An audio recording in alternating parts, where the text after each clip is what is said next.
Student, welcome to my YouTube channel. तो हमने पिछले लेक्चर में पढ़ा था हाइब्रिडाइजेशन की कैरेक्टरिस्टिक्स, इंट्रोडक्शन पढ़ी थी। तो उन्हें मिलाकर इसकी डेफिनेशन क्या बनती है कि जो प्रोसेस होता है जिसमें orbitals of slightly different energy, जैसे हमने 2s और 2p ऑर्बिटल थे जिनमें एनर्जी डिफरेंस बहुत कम था, इनकी जब इंटरमिक्सिंग हुई तो इनकी एनर्जी रीडिस्ट्रीब्यूट यहाँ पे 2p था और यहाँ पे 2s था और नए सेट्स ऑफ ऑर्बिटल्स बने जिनकी सभी की एनर्जी रीडिस्ट्रीब्यूट होती है और जो नए सेट ऑफ ऑर्बिटल्स बनते हैं उनकी सभी की एनर्जी सेम होएगी एक ही लेवल पे और उनकी शेप भी सेम होती है। तो ये थी डेफिनेशन ऑफ हाइब्रिडाइजेशन। नेक्स्ट हम डिस्कस करेंगे types of hybridization. Types of hybridization, तो हम पहले वो टाइप्स पढ़ेंगे जिनमें ओनली s और p ऑर्बिटल्स ही इन्वॉल्व हो और सारे के सारे ऑर्बिटल जैसे s के 1 होते हैं और p के 3 होते हैं हाइब्रिडाइजेशन में इन्वॉल्व हो। तो उनकी वजह से जो बॉन्ड फॉर्म होंगे उन्हें हम सिग्मा बॉन्ड बोलेंगे। तो फर्स्ट हम sp डिस्कस करेंगे। sp जिसमें एक s ऑर्बिटल होगा और एक p में पहले pz करेगा ओवरलैप। तो टोटल कितने हो गए 2। तो हम उनकी एग्जांपल लेंगे जिनमें 2 वैलेंस इलेक्ट्रॉन होंगे। तो अगर sp2 में एक s पहले pz फिर py बाइंड ओवरलैप करेगा तो टोटल कितने हो गए 3। तो हम उनकी एटम्स की एग्जांपल लेंगे जिनमें 3 वैलेंस इलेक्ट्रॉन हो और 3 सिग्मा बॉन्ड फॉर्म होंगे। नेक्स्ट sp3 में s px py and pz, तो टोटल 4 हो गए। तो हम वो एटम कंसिडर करेंगे जिनमें 4 वैलेंस इलेक्ट्रॉन हो। तो 1 बाय 1 एग्जाम्पल स्टडी करेंगे। sp हाइब्रिडाइजेशन में s ऑर्बिटल जो होगा हम कंसिडर कर लेते हैं, ये x एक्सिस है, ये z और ये y axis x y z। वैसे ही अजम्पशन कर रहे हैं कि ये इसकी एक्सिस होंगी। तो p का कौन कंबाइन करेगा, pz। तो किसके अलोंग ओवरलैपिंग होगी, z एक्सिस के अलोंग। तो इसका पॉजिटिव चार्ज होता है s पे और ये ऐसे कंबाइन करेंगे। तो 2 ऑर्बिटल्स कंबाइन हुए हैं, 2 ही हाइब्रिड ऑर्बिटल बनेंगे जिसकी तो ओवरलैपिंग की एक्सटेंट ज़्यादा होने की वजह से पॉजिटिव जो लो बड़ी होगी, नेगेटिव स्मॉल। सिमिलरली एक हाइब्रिड ऑर्बिटल पॉजिटिव बड़ी होगी, एक नेगेटिव। तो ये आपस में कंबाइन करेंगे। ये हो गए पॉजिटिव लोब्स, ये स्मॉल लोब्स होगी नेगेटिव। एटम है वो बॉन्डिंग से पहले उसके जो ऑर्बिटल्स हैं वो ओवरलैप कर गए और हाइब्रिड ऑर्बिटल फॉर्म हुए। अब ये हाइब्रिड ऑर्बिटल नेक्स्ट जो इनकमिंग एलिमेंट्स आएंगे बॉन्डिंग के लिए उनके साथ ओवरलैपिंग शो करेंगे to form a molecule. Hybridization में हम एग्जांपल लेंगे बेरिलियम की। बेरिलियम की इलेक्ट्रॉनिक कन्फिग्रेशन होती है 1s2 2s2। तो इसकी ग्राउंड स्टेट है, 2s2 में 2 इलेक्ट्रॉन है और 2p वेकेंट है। स्टेट में s में से एक इलेक्ट्रॉन जंप कर जाएगा 2p ऑर्बिटल में। तो हमें sp के लिए 2 अनपेयर्ड इलेक्ट्रॉन चाहिए। तो इसका s ऑर्बिटल और इसका pz आपस में जब कंबाइन करेंगे z एक्सिस के अलोंग तो 2 हाइब्रिड ऑर्बिटल फॉर्म हुए। ओवरलैपिंग की एक्सटेंट हम देखते हैं कि जब पॉजिटिव और पॉजिटिव ओवरलैप करते हैं एक लोब बड़ी हो जाती है और जो नेगेटिव वाली लोब्स होती हैं वो साइड्स पे आ जाती है। ऐसे एक्सटेंट ऑफ ओवरलैपिंग ज़्यादा होती है। तो ये मैंने 2 ऑर्बिटल शो किए हैं ऐसे, ये एक हाइब्रिड ऑर्बिटल और ये दूसरा सेंटर में बेरिलियम है, बेरिलियम एटम है। तो अब जो हम एग्जांपल लिख सकते हैं BeH2, H के पास 1s ऑर्बिटल होता है, तो 1s पे पॉजिटिव चार्ज होता है, s पे तो पॉजिटिव ही होता है, इलेक्ट्रॉन डेंसिटी सभी साइड पे डिस्ट्रीब्यूटेड होती है।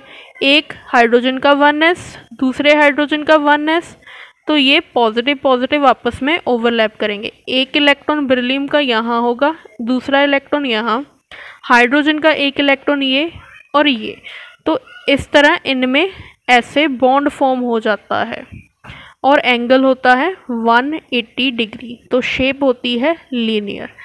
Similarly in case of BeF2, fluorine के केस में जो PZ ऑर्बिटल होता है उसमें एक इलेक्ट्रॉन अनपेड होता है, तो ये PZ ऑर्बिटल अपना शेयर करता है, जैसे ये बेरिलियम का है और ये फ्लोरीन का PZ ऐसे। तो सिमिलरली इनके Z एक्सिस के अलॉन्ग बॉन्डिंग हो रही है, तो सिमिलरली इनके बीच में भी 180 का एंगल और लीनियर शेप होएगी। नेक्स्ट हम डिस्कस करेंगे sp2 hybridisation. sp2 hybridisation, sp2 hybridisation में एक s ऑर्बिटल और एक होगा PZ, एक होगा PY along y axis along z axis.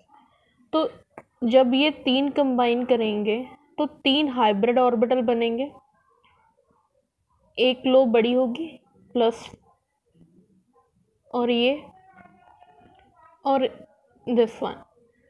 अभी ये तीन हाइब्रिड ऑर्बिटल अपने आप को अरेंज करेंगे at an angle of 120 degree. तो जो काउंट करते हैं कितने हैं, एक S 2 P, तो 3 वैलेंस इलेक्ट्रॉन होते हैं बोरॉन में, तो सेंट्रल एटम होएगा बोरॉन। तो बोरॉन की configuration is 1s2 2s2 2p1, तो outer most is 2s2 2p1 s2 2p1। तो हमें कितने अनपेड चाहिए, 3, क्योंकि 3 sp और 2p हाइब्रिडाइजेशन में इन्वॉल्व हो रहे हैं, तो 3 ये यहाँ से एक्साइट करेगा, ये एक s और 2 p, तो sp हाइब्रिडाइजेशन sp2 हाइब्रिडाइजेशन होएगी। तो बोरॉन के साथ जिनकी वैलेंसी 1 है वो बॉन्ड बनाएंगे,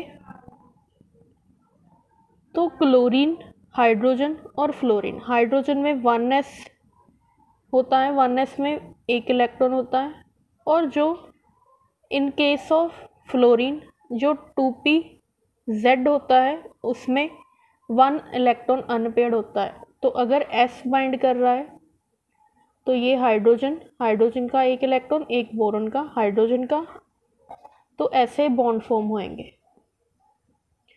अगर फ्लोरीन और क्लोरीन बाइंड कर रहे हैं तो जो क्लोरीन का इलेक्ट्रॉन है वो ये हाइब्रिड ऑर्बिटल लोब्स, तो उसका PZ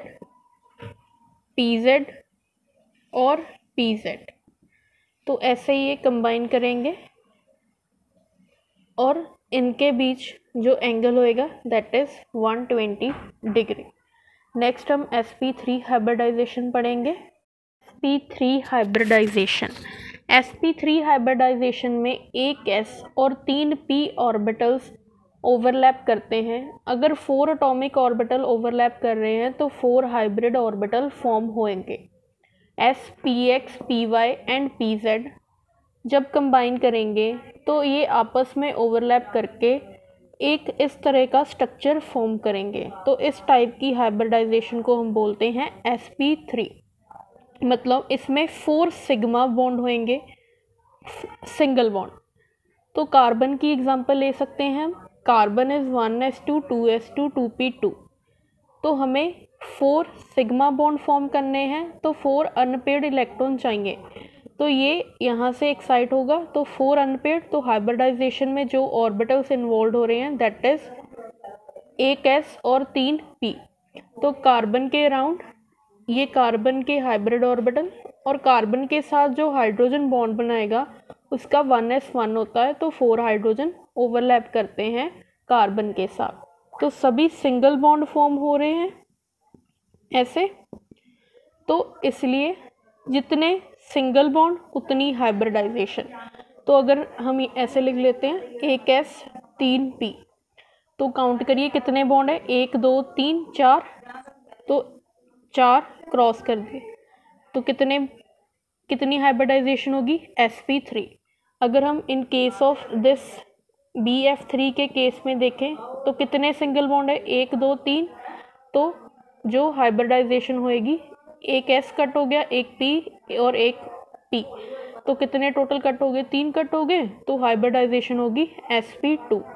in case of bef2 कितने सिंगल बॉन्ड है, 2 सिंगल बॉन्ड है, तो कितने कट होंगे, एक s एक p, तो हाइब्रिडाइजेशन होगी sp। तो नेक्स्ट क्लास में हम वो हाइब्रिडाइजेशन डिस्कस करेंगे जिनमें लोन पेयर भी इन्वॉल्व होते हैं और जिनमें d ऑर्बिटल्स इन्वॉल्व होंगे। Thank you for watching.